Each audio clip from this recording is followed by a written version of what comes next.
Welcome to Sports from the Couch. I gotta say, it's the stupidest thing in sports. With your host, Mike Mercado. Players cannot stand him. Coaches cannot stand him. Most importantly, the fans can't stand him. Brought to you by Mercado Airwaves. I'm gonna say it once, and hopefully I'm wrong, but it's a disaster waiting to happen. That is so bad, that is absolutely brutal.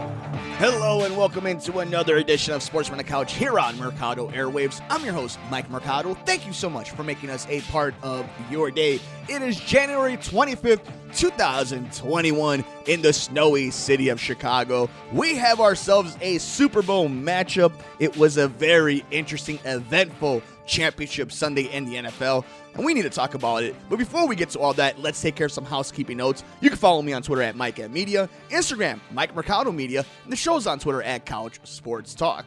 Like, rate, review, and shares wherever you get your favorite podcasts at Mercado Airwaves.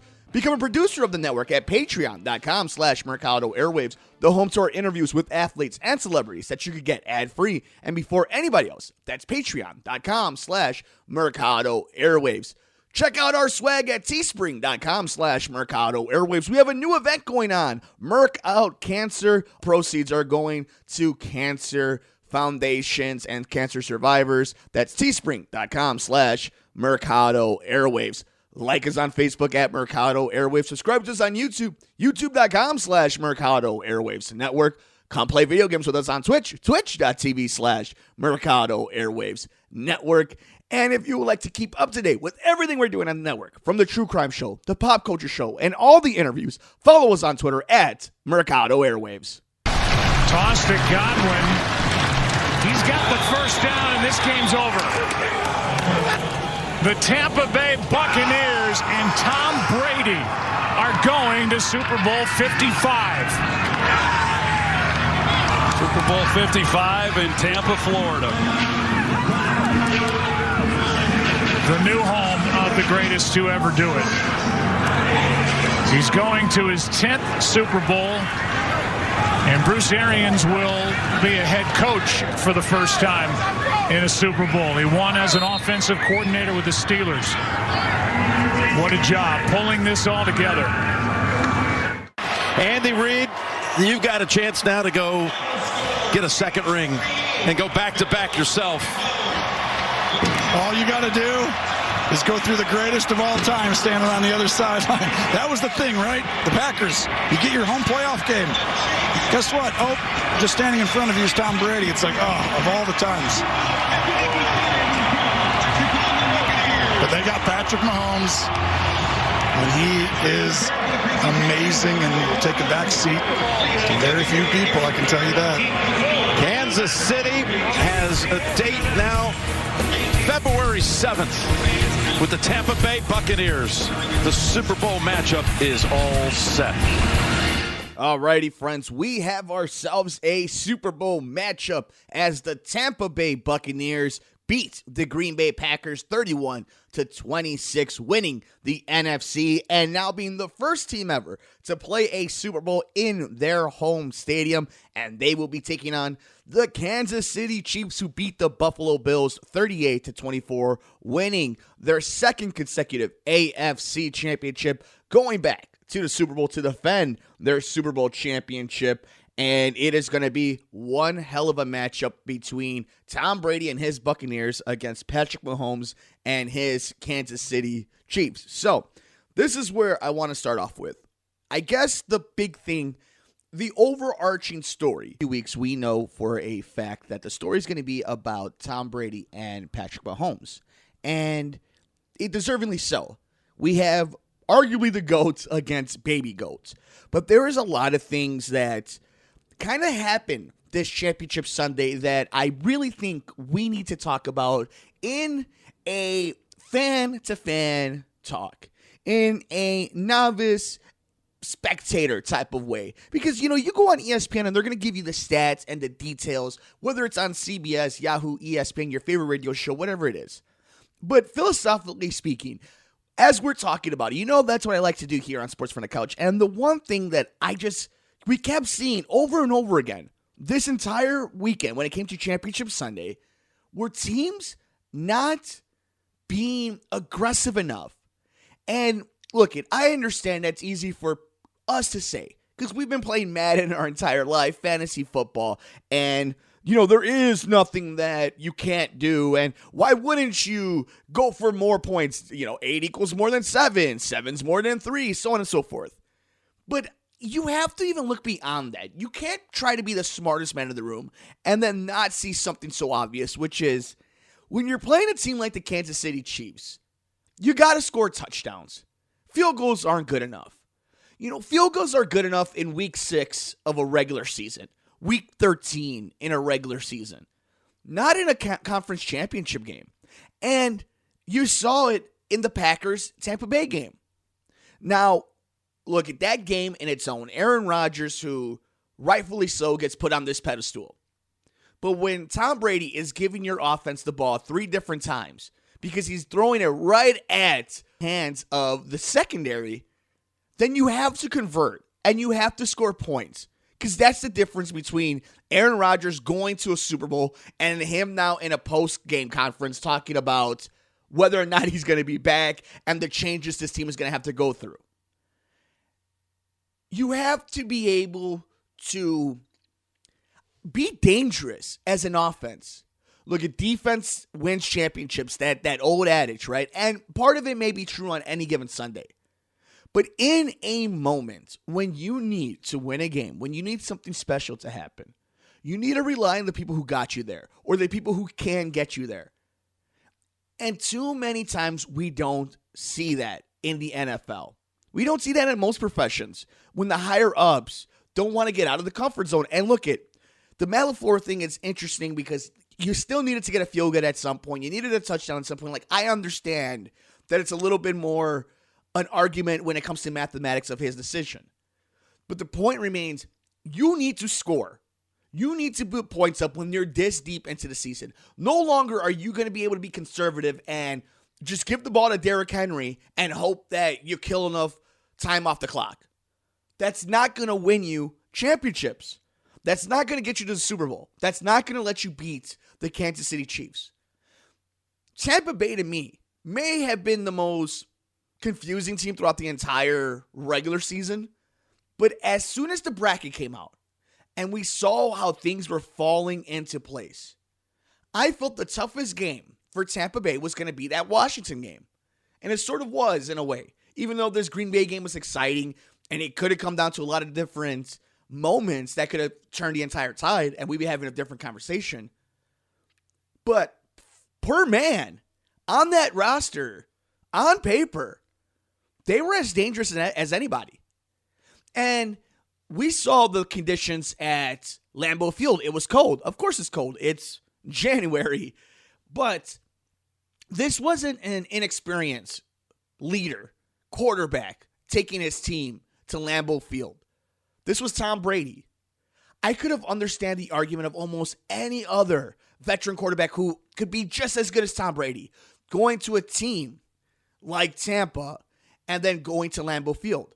But this is a guy who's been coached under Bill Belichick, has played in Foxborough. They know a little bit of something as well about snow. I know us here in the Midwest and Chicago, we like to pride ourselves and think we're the only ones that get snow. But he's been in it.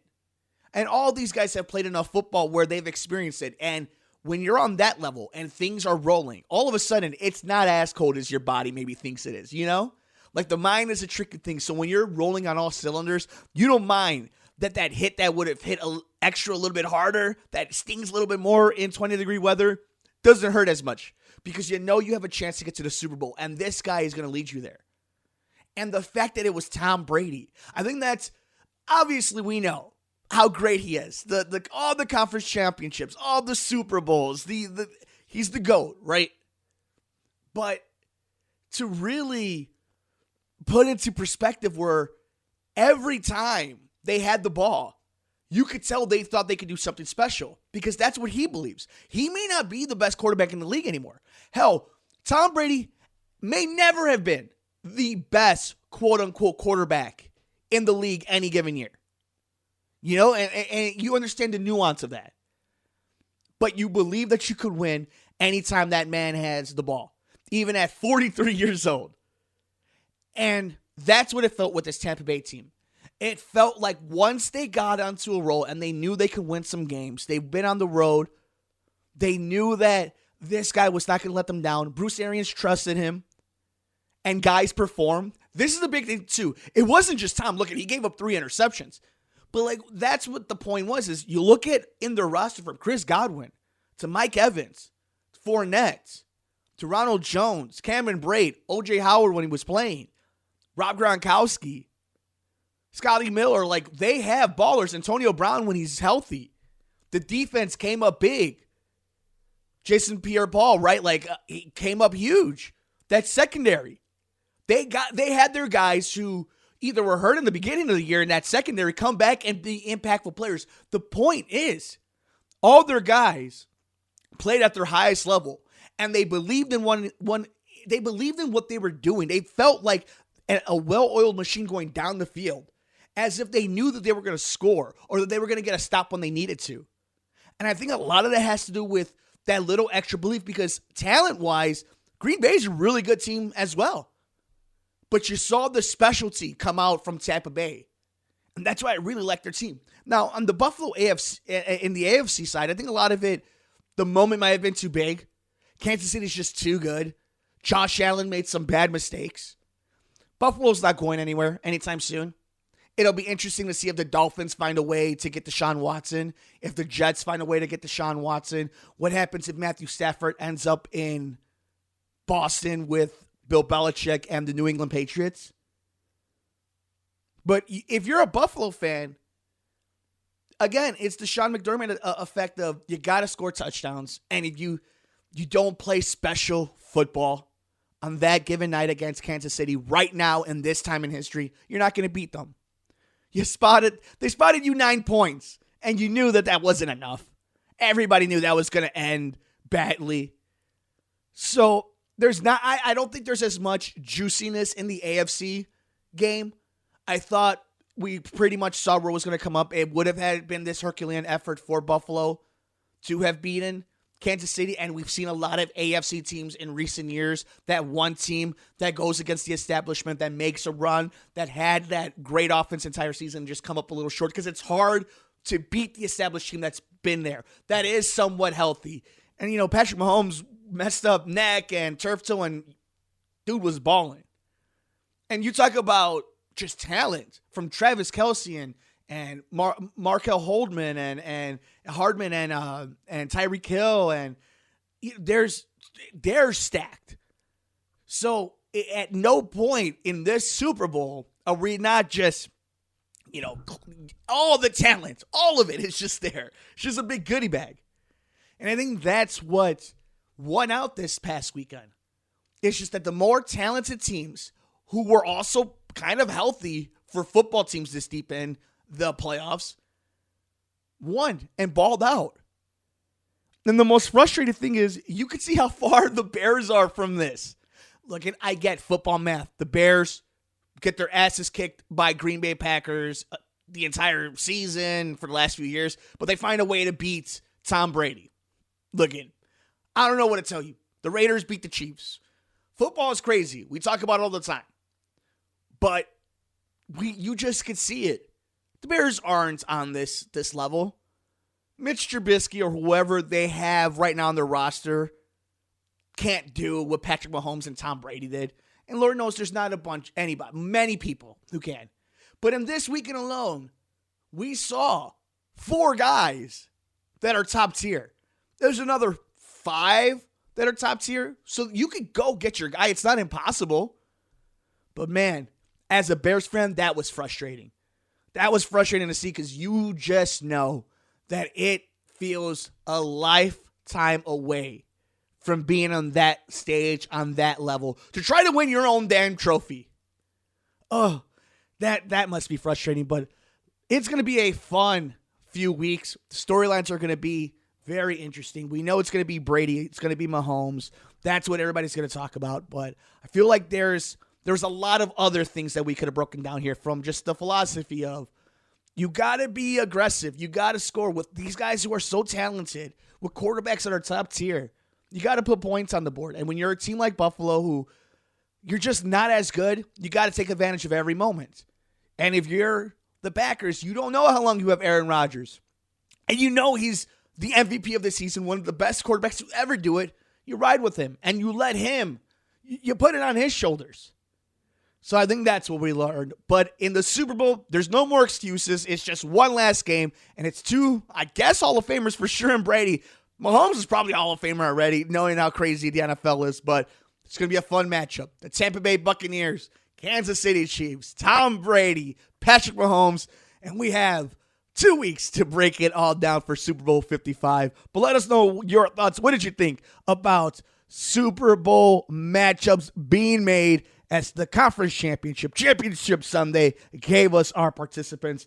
Let me know your thoughts. I'm on Twitter at Mike M Media, Instagram, Mike Mercado Media, and the show is on Twitter at Couch Sports Talk.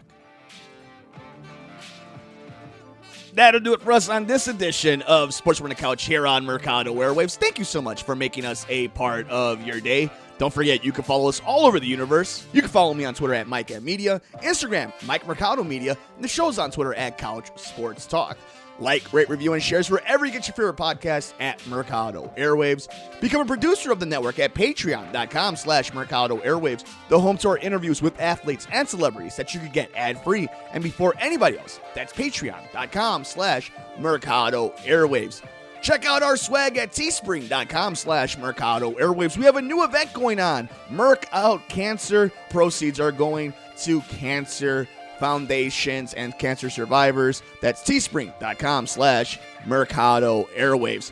Like us on Facebook at Mercado Airwaves. Subscribe to us on YouTube, youtube.com/Mercado Airwaves Network. Come play video games with us on Twitch, twitch.tv/Mercado Airwaves Network.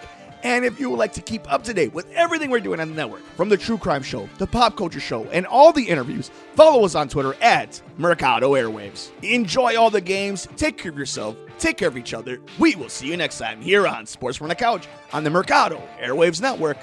I'm Mike Mercado.